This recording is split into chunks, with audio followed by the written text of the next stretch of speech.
중국 부동산이 여기서 더 내려간다? 그럼 이제 중국의 붕괴거든요. 중국 쓰러지게 되면 우리도 같이 쓰러져요. 그 시진핑 주석이 뭐 대대적으로 부양책을 써서 좀 경기를 돌려세우지 않을까. 그러면 중국이 세계 경기를 끌고 가는 뭐 이런 가능성이 있다고 봤는데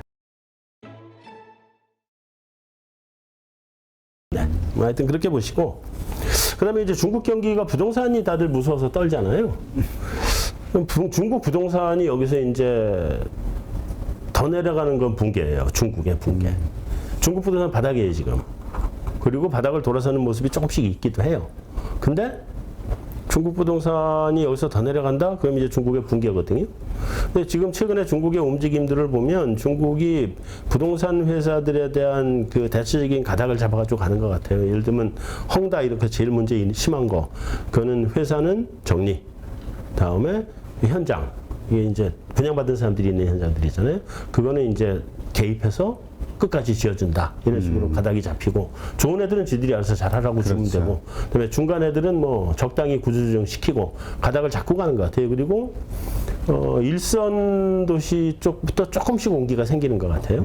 그리고 코로나 방역이니 뭐니 꽉꽉 쥐고 있긴 한데 그러긴 한데 어쨌든 돈은 지금 계속 무지하게 풀고 있어요. 더 꺾이지 않게 하려고 돈 풀죠. 그다음에 기준금리 2번이나 했죠. 그다음에 요번 어제 뭐 또 천몇백억 위안인가 또 풀었는데 그거는 사실은 중국 최대 명절 지금 오잖아요. 춘절? 아니야. 춘절은 봄이고 상식절인지 뭔지 있죠. 가을에 최대 명절 오잖아요. 그거에 맞춰서 그 이제 돈이 그럴 때는 모자르니까 그용으로 공급한 측면도 있긴 한데 여러모로 해서 지금 중국이 공급을 해주고 있어서 별 문제는 없다. 근데 만에 하나 중국 부동산 문제가 진짜 심각하게 터진다. 그때는 방법이 없어요. 그거는 뭐 매수고 뭐고 방법이 없어요, 지금. 중국이 쓰러지는 상황이 되면 중국 쓰러지게 되면 우리도 같이 쓰러져요. 전 세계가 다 가죠. 전 세계가 다 힘들죠. 그리고 중국 쓰러지면은요, 우리는 중국 수출이 제일 많잖아요. 삼성전자 진짜 주식값 똥값 될 거예요. 그러니까 우리가 아까 유럽이 무너지게 될 경우에는 0.6배까지도 봐야 된다 이렇게 얘기했지만 네. 중국이 무너졌을 때는 아예 의미가 없다. 의미가 없어요. 그러니까 중국 무너졌을 때는요, 사실은 좀 만약에 중국이 무너지면 정말 집담보대출 받을 거예요. 근데 매수 타이밍은 언제를 보냐? 그건 모르겠어요. 어디가 바닥인지 알 수 없으니 엄청나게 떨어질 수 있다. 네, 초반에 떨어지는 칼날 잡을 생각하지 마시고 다 떨어지고 난 다음에 돌아선 다음에 움직여야 돼요. 정말로. 중국은 정말 무서워요. 그러니까 아예 진짜 바닥을 확인하고 이렇게 좀 반등이 나오는 시점. 네네. 근데 중국이 그렇게 가지는 않을 거예요. 근데 다만 한 가지는 중국 경기 반등을 저는 요번에 시진핑 사면임 이후면 중국이 그 시진핑 주석이 뭐 대대적으로 부양책을 써서 좀 경기를 돌려세우지 않을까. 그러면 그때가 삼성전자 주식을 살 때가 아닐까 이렇게 생각을 했거든요. 기존에는. 네. 왜냐면 삼성전자 주식 저렇게 주가 나쁜 이유가 중국 쪽에 반도체 수출 안 되잖아요. 반도체 수요 감소되는 게 최대가 중국이 휴대폰 안 사서잖아요. 그렇죠. 네. 제일 큰 게 지금 중국이에요. 그래서 그때가 삼성전자 하이닉스를 사야 될 때 아닌가 하는 생각을 하는데 근데 그게 시기적으로 저는 올해 말 내년 초라고 생각을 했는데 조금 늦어질 것 같아요. 그러면 중국이 경기를 돌려세우는 모습은 내년 봄 정도 가까이 가야 나오지 않을까 하는 생각을 해요. 그럼에도 불구하고 내년은 우리 2020년에 데자뷰 같은 모습이 나올 겁니다. 유럽 문제 생각하지 마시면 안 하면 2020년 코로나 때문에 쭉 떨어져 3월까지 떨어졌잖아요. 그 다음에 세계 경기를 끌고 올라온 게 중국이거든요. 그래서 중국이 분기 성장률 19%가 내면서 쏟아부어가지고 살려 올라왔어요. 그렇죠. 네, 내년에도 중국이 그렇게 될 가능성이 크다. 왜냐면 지금 중국 경기 너무 안 좋아요. 너무 안 좋은데 중국이 지금 물가가 안정이 됐어요. 그러니까 중국이 저물가 수출한다 그러잖아요. 물가 그렇죠. 없어요, 지금 물가가. 오히려 지금 디플레이션 걱정해야 될 정도로 중국이 안 좋아요. 그러니 미국은 경기를 꺾어야 되는 상황인데 중국은 경기를 살려야 되는 상황이잖아요. 중국이 또 집행 능력은 세계에서 최고로 신속하잖아요, 공산당이. 그치. 딱 결정하면 당이 결정하면 당연히 바로 없으면 우리는 따른다. 쫙 가버리잖아요. 그래서 2020년 데자뷰 같은 모습이 내년에 우리 주식시장에 나올 가능성이 굉장히 크다. 바닥을 찍고 중국이 견인하는 모습으로. 그러니까 중국의 움직임에 따라서 완전히 극과 극의 네. 아주 큰 그러겠죠. 파괴적인 결과가 혹은 정말 주식 투자하시는 분들에게는 축복의 결과가 나올 수도 있다. 네, 뭐 그렇게 보고요. 그다음에 이제 러시아. 이건 진짜 예측 불가 아니에요? 이거? 그러니까 완전 외생변수예요, 이거. 푸틴의 마음을 누가 알겠어요? 근데 저 사람이요, 좀 오래 못 갈 것 같아. 하긴 저래가지고 오래 가겠어요. 소위 쿠데타 솔솔 나오죠. 쿠데타설도 돌고 그러더라고요. 근데 어쨌든 푸틴은 딱 한 가지, 다른 모든 거는요, 앞으로 푸틴이 하는 웬만한 행동들은 시장에서 안 놀랄 거예요. 일시적으로 잠깐 충격은 있을지 몰라도 시장에서 이렇게 세게 놀라질 않을 거예요. 왜냐하면 다 익숙해. 근데 딱 한 가지 이제 마지막으로 남은 게 이제 푸틴이 전술핵을 쓰거나, 전 전술핵은 못 쓸 것 같은데, 뭐 핵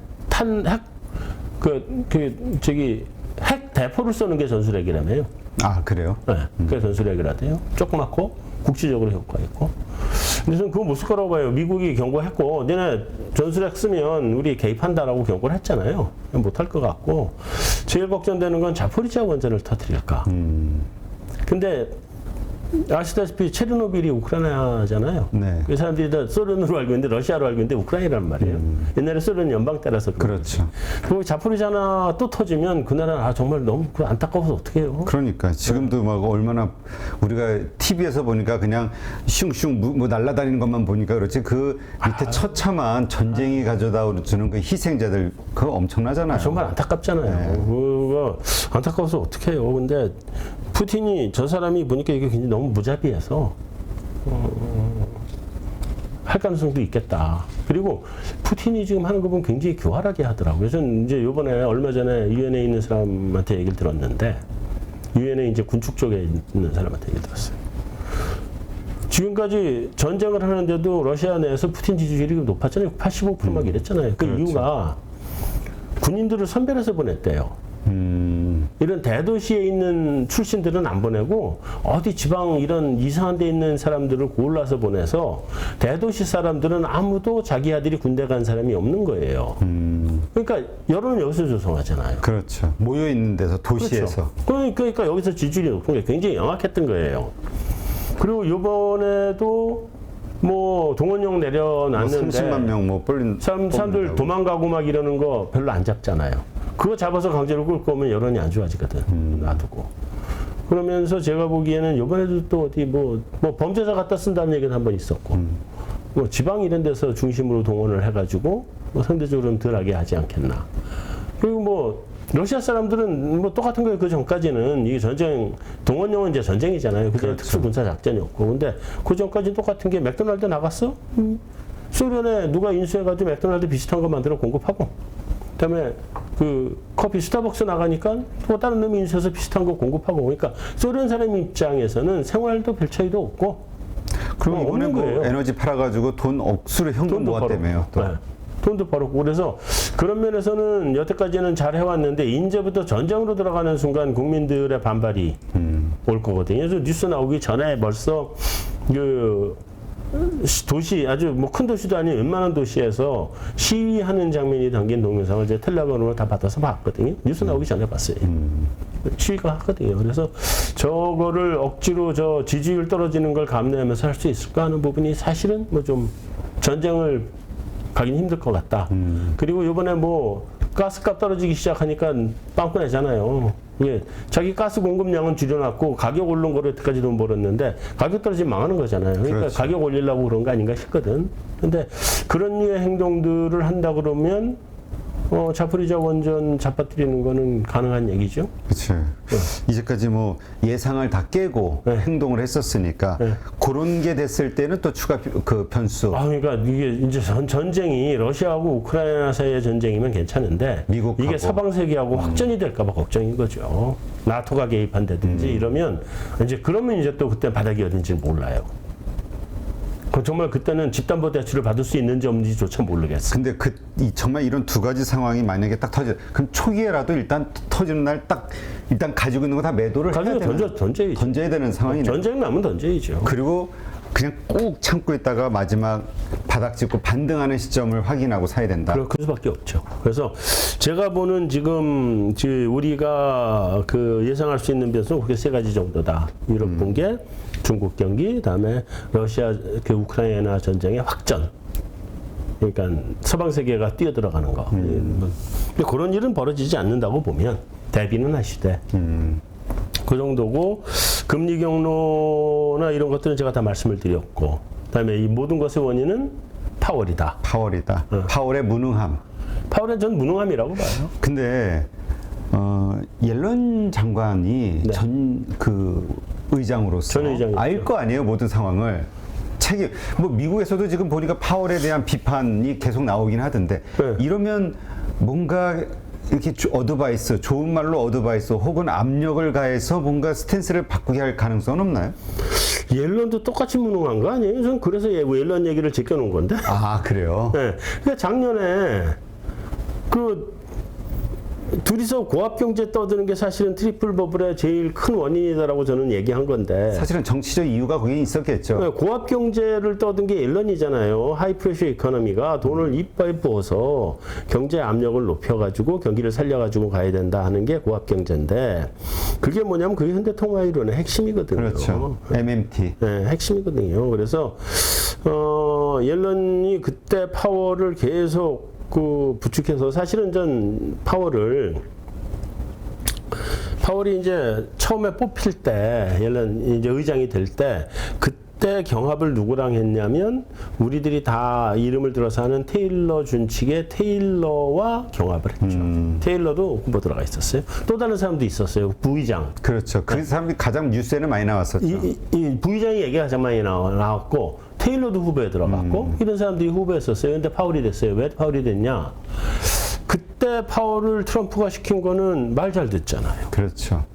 자기 말 잘 들을 사람 시키고 싶었지. 그래서 사실은 연준 금리 결정을 파월이 하지 않았어요? 맨날 트위터로 금리 낮춰라 뭐 이러고.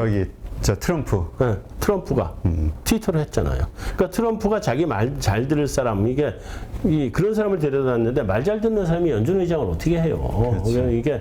그런데 옐런이 연임을 밀었잖아요. 왜냐면 자기 말 잘 들을 사람을 밀은 거지. 그러니까 아마 파월이 연임할 때의 경쟁자가 연준 부의장이었고, 그 전에 트럼프가 시킬 때는 그때는 테일러였을 거예요. 상대가 내 기억에. 테일러는 처음이에요. 연임할 때 부의장하고 했나 뭐 이래요. 근데 옐런이 밀어서 된 거잖아요. 그렇죠. 자기 말 잘 들을 사람들이 나온 거죠. 그리고 지금은 뒤에 숨었잖아요. 욕은 네가 다 먹어라. 나는 숨는다. 숨을 그랬잖아요. 네. 그러니까 옐런도 저는 뭐 그렇게 대단히 이 사람이 연준 의장으로서의 능력이 뛰어나다라고 생각하지 않아요. 이게 어려운 거는 벤 버냉키가 다 해줬고, 옐런이 올라섰을 때는 정리가 어느 정도 다 끝난 상태예요. 그러니까 뒷설거지만 한 거예요, 옐런은. 그러니까 그 사람의 능력이 있는지 없는지 우리가 아무도 보지 못했어요. 근데 파월 밀고 다음에 고압 경제를 계속 밀어나가고, 작년 초에 뭐 이 물가는 일시적인 거다 이런 거 떠드는 거 보고 옐런도 안 되겠구나 속으로 그냥 생각을 했는데, 옐런에 대한 평가는 별로 하고 싶지도 않아요. 그래서 그렇고 상황 그렇다. 뭐 전체적으로 그렇고, 이런 뭐 변수가 생기지 않고 연준이 한 너무 높은 금리를 밀어붙이지 않으면, 그러면 지금이 이제 쌍바닥을 보는 거라고 저는 생각을 해요. 지금 뭐 불확실성의 상태에서 지나가고 있는 거니까. 그렇죠. 그리고 PBR도 거의 얼추 위기 상황 아니면 내려가지 않는 선까지 다 내려왔으니까. 경기 침체는 이미 다 반영됐다. 경기 침체는 반영된 거 아니냐 저는 이렇게 보고. 근데 이제 위기 상황이 올 수 있는 게, 유럽의 붕괴는 연준이 오버런을 하면 유럽의 붕괴가 오죠. 그러니까 좀 우리가 이해하기 쉽게, 우리는 일반인들 투자자 입장에서 그러니까 기준금리가 올려서 지금 3.25인데 더 올려서 어느 정도 이상 됐을 때? 저는 일단 4단은 어쩔 수 없이 올라가는 거고, 4.5까지는 미국의 2년물이 반영을 했었던 거기 때문에 4.5가 갈 때가 영국이 망가지네 만에 하면서 4.5로 간 거잖아요. 그리고 영국이 이제 한숨 돌리니까 4.25로 떨어졌거든요. 그러니까 연준의 기준금리가 4.25 정도까지 가는 거는 괜찮지 않겠나. 근데 4.5 가면 좀 위험해지고, 4.25 이상으로 갈 때 4.5로 가면 좀 위험해지고, 4.5로 확 넘어가 버리면 그는 미국이 직접 개입해서 도와주지 않으면 영국이 버티지 못할 거다. 네. 4.5를 우리가 그 정도 봐야 되는 수치로 일단은 지금 시점에서는 네. 왜냐하면 또 경제라는 건 또 환경이 또 싹 조건들이 바뀌니까 바뀌죠. 네. 그런 상황에서는 또 새롭게 봐야 되겠죠. 또 봐야죠. 근데 하여튼 그래서 지금은 연준이 어떻게 하느냐에 따라서 유럽은 붕괴가 되느냐 아니냐가 결정이 될 텐데 연준이 그걸 좀 잘해줬으면 좋겠다. 너무 올리지 않았으면 좋겠다. 그리고 너무 안 올리고 4.25 정도를 터미널로 가고 최대 4.25까지 터미널 금리로 가고 그러면서 버티면 뭐 심각한 위험까지는 안 가고 넘어갈 수 있겠다. 잘하면. 영국도 잘하면 넘어갈 수 있겠다. 그렇지만 영국이 넘어가더라도 내년에 경기는 좀 많이 안 좋다. 그러면 하반기 가면 금리 인하가 나올 가능성이 굉장히 높다. 이렇게 생각을 하시고 만약에 영국이나 이런 데가 넘어지잖아요. 그 정도로 그러면 세계 자금이 쫙 빨려서 미국으로 들어간다는 얘기인데 그럼 영국만 넘어지겠어요? 영국 뭐 남유럽 뭐 이런 데 여기저기 이제 곡소리가 나올 거예요. 곡소리가 나오게 되면 그때는 한바탕 우리 주가도 한바탕 또 떨어질 수 있는 게 다 개들이 투매가 나오거든. 일단 돈이 아쉬우니까 네. 한편이라도 막 떨이 처리해가지고라도 네, 펀드런 나면 방법이 없잖아요. 근데 그 말씀을 들으니까 그렇다면 이런 불확실성 시대에서 그런 위기에서 또 빛나는 건 달러잖아요. 달러죠. 그 지금이라도 달러 1,400원 넘어가는 이 비싸지만 그럼에도 불구하고 달러를 더 가지고 있어야 되나? 이런 고민하실 수 있을 것 같은데. 그러니까 그게 굉장히 어려워요. 그러니까 저는 여기 두 가지예요. 이게 지금 우리가 어제 1442인가 뭐 1443가 이렇게 봤잖아요. 네. 종가는 1400 조금 아래로 봤나 이렇고 오늘 좀 떨어졌죠. 어제 달러가 뭐냐면 영국이 자빠지는 가격을 반영한 달러잖아요. 아, 그렇게 이해하면 되는 거였군요. 네, 그러니까 그거보다 조금 더 올라갈 수는 있겠죠. 그러니까 이게 돈들이 무서우니까 지금 달러로 다 도망간 거잖아요. 영국에 있는 게 무서우니까 영국 돈을 빼서 달러로 간다고 도망간 거잖아요. 그게 달러가 지금 우리가 본 1440을 보는 거잖아요. 그다음 오늘 좀 떨어졌죠. 그러니까 지금 달러의 움직임도 다 환율 전망할 의미가 없어요. 다 미국의 기준금리만 봐야 돼요, 지금은. 모든 게 거기서부터 시작이에요. 네. 유럽의 붕괴까지는. 그리고 이제 중국하고 러시아는 좀 다른 얘기고 거기까지 봐야 돼요. 그래서 기준금리를 어디까지 볼 거냐, 다음에 영국이 무너질 거냐 안 무너질 거냐, 뭐 유럽의 붕괴가 될 거냐 안 될 거냐 해서 달러가 더 갈 수도 있고 아니면 지금이 피크일 수도 있고. 그러니까 지금은 굉장히 애매해요. 그것도 제가 말씀드리다시피 주식시장도 바닥일 수도 있고 붕괴가 오면 한 달 더 내려갈 수 있고 마찬가지로 달러도 지금이 상투일 수도 있고 위기가 생기면 한바탕 더 튈 수도 있고. 그러니까 지금은 우리가 어느 한쪽 방향을 딱 확정질 수 없는 불확실성이니까. 그러면 지금 불확실성이에요. 그래서 어쩔 수 없어요. 그래서 저는 다른 문제만 아니라면 지금 채권은 스트롱 바이. 들고 가야 된다. 네, 스트롱 바이. 이제 사야 된다. 아, 지금 사야 된다? 네, 채권은 스트롱 바이. 그다음에 달러는 숏. 달러는 매도다. 다른 문제만 없다면. 이런 말씀하신 우리 세 가지 유럽 붕괴, 중국 경기, 그러니까 중국 위기, 네. 그다음에 러시아 전쟁의 큰 확산, 네. 이것만 아니라 이런 것만 아니면 지금은 달러는 매도할 타이밍이고 국채는 매수할 타이밍이고 저는 그렇게 봐요. 채권과 관련해서 또 회사채 생각하시는 분들이 있을 것 같아서 아니, 국채. 얘기하는 네, 거죠. 국채 그것도 미국 국채. 우리 국채도 마찬가지예요. 우리 국채도? 네.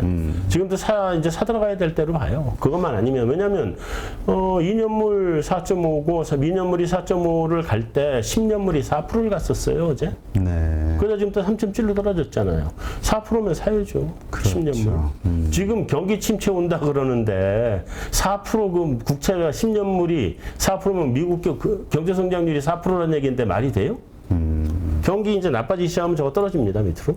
그렇죠. 금리가 떨어진다는 얘기는 채권값 튄다는 얘기고. 그러면 이제 또 그때 가서는 금리 인하할 때 가지고 있는 채권을 팔면 또 시세 차익이 나오죠. 시세 차익 나오죠. 네. 근데 그 직접적으로 사야 되는 건지, 그러니까 뭐냐면 ETF로 채권을 사면 되는 건지. 무슨 저는 잘 모르겠는데 저는 그쪽은 안 하는 사람이라 잘 모르겠는데 ETF로 어쨌건. 사시나 직접 사나 다 연동될 거니까. 다 똑같은 거니까 관계없죠. 네. 알겠습니다. 그러나 이 말씀하신 세 가지 위기가 튀었을 때는 이제 오히려 좀 다른 상황이 되는 거고. 네. 그 위기가 튀면은요, 뭐 바닥을 보고 움직여도 늦진 않을 거예요. 그냥 바닥을 일단 보고. 달러만 가지고 있어야 될 것 같은데 그때는. 그때는 뭐 그렇죠. 그 바닥을 보고 저는 이제 전쟁이 터진다 그러면 일단 가지고 있는 뭐 금융자산은 다 팔 것 같아요. 방법이 없어요. 뭐 손해보더라도 팔고. 그러니까 딱 그 시작이 되는 순간 그냥 바로 확전되면 팔아야죠. 무조건 이 세 가지 이게 시작되면 3차 세계대전이라고 생각해보세요. 아니 근데 뭐 그러면 아니 그게 3차 세계대전일 가능성이 굉장히 커요. 왜냐하면 미국이 러시아하고 우크라이나 전쟁에 개입을 하잖아요. 그럼 중국이 타이완을 때릴 가능성이 생기고요. 그렇죠. 북한이 남침할 수도 있어요. 이 동북아 정세도 사실 굉장히 일촉즉발이거든요. 왜냐하면 미국이 그러니까 그쪽에 집중할 수밖에 없는 상황이 됐을 때 다른 약한 곳들에서 지역적 국지전이 벌어질 수 있다. 네, 그래서 저는 만약에 그런 일이 터진다 그러면 내가 보유하고 있는 자산 일단 다 팔고 비트코인을 살 거예요. 옛날엔 금 산 건데. 그렇죠. 예전엔 금인데. 지금 비트코인은 뭐? 그거는 보관도 용이 아니 예를 들어서 금 예를 들면 제가 돈이 아주 많은 사람이라고 치고 없지만 금을 한 1톤을 샀다고 쳐보세요. 그거 들고 어디로 도망가요? 근데 비트코인은 금 1톤어치 사도 세계 어디든지 마음 놓고 도망갈 수 있잖아요. 들고 갈 필요가 없잖아요. 그거는. 이게 아마 어떻게 들고 가요? 자산가들의 위기 때의 그 아마 논리일 것 같아요. 그럼요. 그래서 지금 비트코인이 가격이 올라갈 거라고 보는 이유 중에 하나가 중국이 위안화가 약세를 하잖아요. 지금 위안화가 7.1 몇인가 같죠? 이게 위안화 약세가 조금 더 갈 가능성이 좀 꽤 오래 갈 가능성도 있고 중국이 뭐 이런저런 정부가 이런저런 조치를 취할 수도 있고 그래서 중국의 자산가들이 지금 비트코인을 살 가능성이 높다는 거죠. 그렇죠. 지금은 불법으로 규정을 했기 때문에 그래도 다 사요. 다 사요 그래도. 그래서 그러나 위기 때가 되면 또 네. 웃돈을 주고라도 막 하겠죠. 사야죠. 네, 그렇게 그런 거고 이제 뭐 마지막으로 제가 웬만한 얘기는 다 말씀드린 것 같고 네. 마지막으로 뭐 하나 더 말씀을 드린다고 하면 근데 네. 요거 우리가 지금 비관적인 어떤 케이스의 얘기를 했잖아요. 네. 근데 좀 긍정적인 변수로서 네. 10월 달인가요? 미국 중간 선거 11월인가요? 11월이죠. 네, 11월 이 중간 선거 이전에 민심을 돌이키 선거에 이기기 위한 어떤 미국의 정부의 노력 이런 거 하나. 그다음에 러시아 우크라이나전이 아주 비관적으로 생각할 수도 있지만 갑자기 극적으로 또 해결할 수도 있잖아요. 아까 말한 그렇죠. 뭐 러시아의 쿠데타가 됐든 뭐가 됐든 네. 이럴 경우에 생길 수 있는 일은 그러니까 그게 이제 그 일단 연준이 저런 액션을 하고 있는 게 이제 음모론인데 이거는 연준이 이제 백악관을 그러니까 파월이 백악관을 들어갔다 나와서 확 태도가 바뀌었다는 얘기가 있어요. 전에 이러고 있는 건 사진 막 네. 돌아다녔죠. 그런 얘기가 다소곳하게 있어요. 무릎 손 있는데 들고. 들어갔다 와서 이제 파월이 갑자기 슈퍼매로 바뀌었잖아요. 갑자기 슈퍼매로 바뀌었는데 그 이유가 일단 야 빨리 나 좀 선거대 너 물가 안 찍고 뭐해? 이 야단 맞은 것도 하나 있고. 그다음에 시장을 겁을 왕창 줘서 가스값을 떨어뜨리는 거. 그러면 푸틴이 힘을 못 쓰죠. 그래서 푸틴이 거기에 대응해서 이번에 구멍을 낸 거다. 가스관에 구멍을 낸 거다. 이렇게도 해석이 돼요. 사실은 그 정치적인 이유도 이건 우리가 그냥 소위 그냥 뇌피셜이죠. 뇌피셜. 네. 그렇지만 음모가 항상 있어요. 그거 없는 거 아니에요. 옛날에 저는 누구 때인지 기억은 안 나는데 오바마 때라고 누가 그러던데 미국이 쉐일을 퍼냈잖아요. 네. 저 그때 미국이 쉐일을 풀 줄은 몰랐어요. 미국이 가장 원래 자기 에너지 기본 정책은 내 거는 최후에 쓴다. 그렇죠. 안 쓴다였죠. 원래 제1의 산유국이면. 수입해서 쓴다.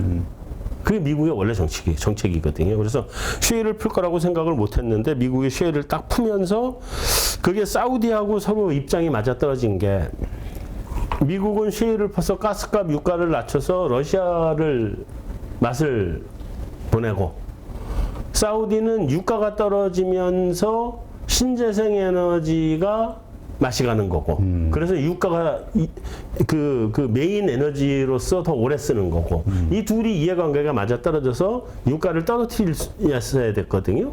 그래서 쉐일을 퍼냈단 말이에요. 그럼 유가가 확 떨어졌죠. 그리고 러시아가 굉장히 힘들어졌었고 그렇죠. 네.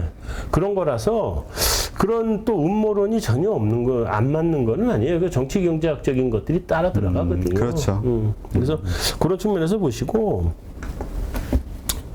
모르겠네요. 그래서 파월이 이번 중간선거용으로 지금 군기를 잡는 거다 하는 얘기가 있어요. 그러니까 빨리 성과를 내려놓고 선거 전에 뭔가 선거 전에 좋은 지표들을 만들어내기 위해서. 물가 잡는 모습을 아주 확실하게 보여주는 거죠. 그러면 사람들이 물가는 안 떨어지더라도 좀 물가 잡히겠네 이렇게 되잖아요. 그러나 이러한 현상이 우리 금융시장, 주식시장에 미치는 영향은 어떻게 봐야 되는 거죠? 그냥 뭐 일시적이라고 보시고. 그냥 별 의미 없다. 네, 근데 저거는 있어요. 좋은 건 있을 수 있는 게 제가 말씀드렸던 것처럼 낙관적인 시나리오도 있어요. 근데 전 낙관적인 시나리오 얘기하면 사람들이 다 틀렸다고 요거를 이렇게 막 비난을 하시더라고. 그래서 낙관적인 시나리오 얘기 안 하기로 했는데 그래도 낙관적인 시나리오 얘기해 달라고 그러시면 이번 최고 낙관적인 거 내년 양회 말고 이번 전인대 끝나고 시진핑이 대대적으로 경기 부양에 나서는 거. 시진핑이. 네. 그게 하나. 그래서 저는 양회 끝나고 갈 가능성이 좀 더 높아진 것 같아서 좀 늦춘 거거든요, 지금은. 근데 그래서 이제 2020년 데자뷰일 것 같다고 말씀인 게 내년에 들어서 경기 살리면서 중국이 세계 경기를 끌고 가는 이런 가능성이 있다고 봤는데 뭐 좀 땡겨서 갈 수도 있고요. 그다음에 러시아 우크라이나는 저는 확전도 안 될 것 같고 종전도 안 될 것 같고 지금처럼 질질 끌면서 꽤 오래 갈 것 같아요. 여기 미국이 어디 들어갔다가 당하고 나온 거랑 똑같은 거죠. 저기 베트남 말고 저기 중동에 아프가니스탄. 네, 아프간 들어갔다가 완전 망하고 결국 망하고 나왔잖아요. 근데 시간 질질 끌었잖아요. 전쟁하는 것도 아니고 안 하는 것도 아니고 여기도 그렇게 될 가능성이 굉장히 높거든요. 지금 그 정도의 상수로 놓고 보시고 근데 갑자기 무슨 지금 유럽이 이게 저게 변수예요. 저 가스 가격이 러시아가 유럽에 보내는 거 끊더라도 유럽이 지금 가스 많이 채워놨잖아요. 그 내년 겨울을 나는 동안에 그 채워놓은 재고가 바닥나지는 않을 거라는 거예요. 어렵기는 해도 바닥나지 않을 정도 버틸 만큼은 모아놨대요. 그러니까 별 문제 없는데 갑자기 유럽에 이상한 파가 오면서 또 이 이상기후. 그러면서 이제 이게 전부 예측 불가의 일들이네. 그러니까 그러면서 이제 푸틴이 저기 서독 이런 데 다음에 유럽 이런 데다가 야 너 가스 안 보낼래 하고 진짜 하나를 터뜨려 버려. 그러면 유럽의 그 지도자들이 다 국민들 힘들잖아요. 그러니까 젤렌스키 보고 야 너 이제 그만해라. 나 무기 안 대줄래. 그러면 젤렌스키는 주저앉을 수밖에 없잖아요. 그렇죠. 그렇게 되면서 전쟁이 좀 종전으로 가는 경우. 근데 그건 좀 희박하다고 봐요. 왜냐면 유럽이 안 대줘도 미국이 계속 대줄 거예요. 자기는 피해가 지금 미국의 입장에서는 지금 뭐라 그럴까요? 러시아의 힘을 뺄 수 있는 빼죠. 자기 피를 안 흘리면서. 그럼요. 그럼 무기 계속 떼줄 거예요. 그래서 그렇게 되긴 힘들겠지만 그럼에도 불구하고 유럽이 전체가 다 고통을 받게 되면 그러면 아무래도 우크라이나의 전쟁 의지는 약해지겠죠. 그런 부분 정도. 미국은 사실은 유럽 우크라이나 전쟁으로 미국은 재미 보고 있어요. 무기 공짜로 줘서 돈을 쓰는 것 같지만 가스 비싸게 수출하잖아요 지금. 그렇죠. 그리고 유럽을 위해서 신규 유정 파는 거 좀 하라고 의회승인 났잖아요. 그렇죠. 그것도 파는 거예요. 비싼 가격에 팔잖아요. 미국은 돈 벌고 있어요. 사실은. 러시아도 돈 벌고 있고. 러시아도 돈 벌죠. 근데 러시아는 이제 Q가 줄어드니까 센저도 덜 버는데 미국은 Q도 늘어났잖아요. 하는 게 늘어났잖아요, 지금. 근데 사실 미국 경제가 어려울 때 대공황 이러저런 것들을 할 때 이 전쟁을 통한 위기 극복, 군수 산업도 워낙 발전이 돼 있고 하니까 그런 차원에서 우리 방산주 이런 새로운 신냉전의 시대가 떠오르면서 한국의 방산주가 완전히 다른 느낌으로 좀 그것도 있고요. 그것도 있고요. 그래서 방산이 뜨긴 떴어요. 근데 그것도 있고요. 또 한 가지 확실하게 이번에 사람들이 알아챈 게 러시아 무기가 형편없다는 걸 다 아는 거예요. 맞아. 네. 근데 러시아나 이런 북한 이런 데들이 최대 무기 수출국이거든요, 원래. 근데 보니까 저거 쏴도 제대로 맞지도 않고 이번 전쟁하고 저게 장난감이야, 탱크야, 이렇게 됐잖아요. 그렇죠. 그러다 보니까 한국의 무기가 재조명을 받은 것도 있어요. 그건 따끈따끈하게 지난주에 제가 유엔의 군축 쪽에서 일하는 사람한테 들은 얘기니까 정말 따끈따끈한 얘기입니다. 그래요? 네. 그런 얘기도 하더라고요. 그래서 우리가 지금 재조명을 받고 있는 이유가 그게 제일 크다. 그럼 이거는 일시적인 테마라기보다는 조금 더 지속적으로 성장할 수 있는 신성장 사업으로 볼 수도 있다. 그렇죠. 그러니까 이게 미국이 아니죠. 중국도 아니고 러시아. 다음에 중국도 포함이에요. 왜냐하면 중국의 무기는 러시아 무기의 연장선이잖아요. 그렇죠. 그러니까 이런 데 무기들이 무기 수출에 그동안 굉장히 컸던 데인데 그 시장의 일부의 시장 점유율을 우리가 파고 들어간 거죠. 그러면 이게 그 점유율을 계속 갖고 간다 그러면 이 장기적으로 봐야죠. 일시적인 거로 볼 리는 없죠. 진짜 그 관련 그 전문가분하고 말씀을 들어보니까 네. 한국 무기가 저는 처음에 어떤 생각이냐면 아유 미국 그 무기 체계가 있는데 우리 이거 가지고 어떻게 되겠어 했는데 우리 한국 무기는 미국 무기 시스템하고 연동될 수 있는 네. 방식으로 다 개발이 됐기 때문에 오히려 미국 무기 쓰는 곳들에는 아주 좋아요. 쉽게 좋다 네. 이런 얘기를 다 하더라고요. 좋아요. 그리고 또 한 가지 중에 이번에 이제 이거를 보세요. 폴란드에 들어갔잖아요. 그쪽 동네가 러시아 무기들을 많이 쓰는 데거든. 근데 이제 이게 들어가기 시작하잖아요. 그러면 무기 체계도요. 우리가 미국기를 수입해서 쓰질 못해요. 왜냐하면 우리가 기존에 가지고 있는 게 미국의 뭐 옛날 거는 팬텀부터 시작해서 F 뭐 이런 거잖아요. 그렇죠. 얘랑 미국가 같이 그 작전을 할 수가 없잖아요. 통신 시스템이나 그렇죠. 뭐니까 다 달라서. 그리고 우리 배나 뭐 이런 것들이 전부 다 거기하고 다 통신하도록 돼 있고 다 그게 돼 있는데 갑자기 미국가 들어오면 얘에 맞춰서 다 또 바꿔야 된단 말이에요. 그렇죠. 인프라가 이쪽으로 구성돼 있잖아요. 근데 그 동유럽이나 이런 쪽에 이제 우리 또 뭐 중동이나 이런 쪽에 우리 한국 무기가 한번 들어가기 시작해서 자리를 잡으면 그러면 인프라가 그쪽으로 갖춰지거든요. 그러면 이건 계속 가죠. 그게 이게 다른 나라 무기 시스템을 우리가 새로 뚫고 들어가기 힘든 이유가 그것 때문에 그렇거든요. 그렇죠. 기존에 가지고 있는 무기와의 호환성. 이거 다 바꿔야 되는데 이거 하나 살려면. 그게 안 되는 건데 이제 뚫고 들어가기 시작한 거는 이제 인프라를 구축하게 되면 이게 이제 우리가 휘어잡고 갈 수 있는 계기가 되는 거죠. 네. 알겠습니다. 네, 이렇게 해서 지금 뭐라 그럴까 시장을 생각보다는 좀 타이트하게 조금 더 나쁘게. 조금 더 나쁘게 보게 된 이유와 함께 네.